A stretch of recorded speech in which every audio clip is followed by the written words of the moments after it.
Assalamualaikum warahmatullahi wabarakatuh. Perkenalkan, nama saya Wiji Astuti. Saya akan membahas atau mengulas sedikit tentang bab yang berjudul senjata untuk kejahatan dan konflik. Jadi, pembelian senjata api itu dapat diklasifikasikan menjadi dua maksud atau tujuan. Itu yang pertama adalah untuk tujuan kejahatan atau kriminalitas, dan yang kedua adalah untuk tujuan politis. Sebelum kita membahas lebih jauh lagi tentang senjata api, kita harus tahu definisi dari senjata api itu sendiri. Jadi menurut PBB, senjata api adalah senjata laras portable apapun yang dikeluarkan, dirancang, atau dapat dengan mudah dikonversi untuk mengeluarkan tembakan, peluru, atau proyektil dengan aksi ledakan. Yang termasuk senjata api contohnya adalah seperti senjata laras panjang, pistol, revolver, maupun senjata kerajinan yang dapat kita temui pada negara-negara berkembang maupun terbelakang. Menjelaskan satu persatu dari tujuan pembelian senjata api secara terlarang, itu yang pertama adalah untuk tujuan kriminal. Bahwasannya pada negara maju, penggunaan senjata api jenis pistol terutama sangat marak dipergunakan oleh para penjahat untuk melancarkan aksi mereka melakukan kriminalitas di jalanan. Maraknya penggunaan senjata api jenis pistol ini dilatar belakangi oleh beberapa alasan. Itu yang pertama adalah karena alasan peraturan dari negara mereka yang memperbolehkan individu atau masyarakat sipil memiliki pistol atau senjata api, dan yang kedua adalah kemampuan atau daya beli mereka untuk membeli.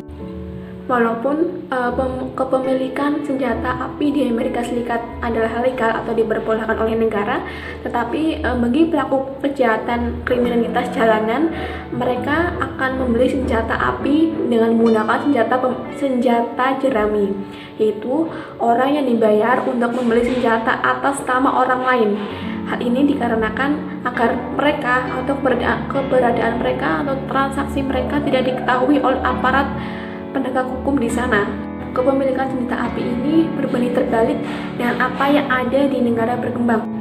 Di negara berkembang, kepemilikan senjata api untuk kejahatan jalanan atau kriminalitas sangat sedikit karena mereka tidak banyak yang mampu untuk membeli senjata api jenis ini. Ternyata para penjahat yang ada di negara berkembang bisa memiliki senjata api di luar dari kemampuan mereka atau finansial mereka. Adalah mereka biasanya akan mencuri, membeli maupun menyewa pistol atau senjata api dari aparat negara setempat, dan juga mereka biasanya mengumpulkan sisa-sisa senjata api dari konflik-konflik yang pernah ada di negara itu atau konflik masa lalu.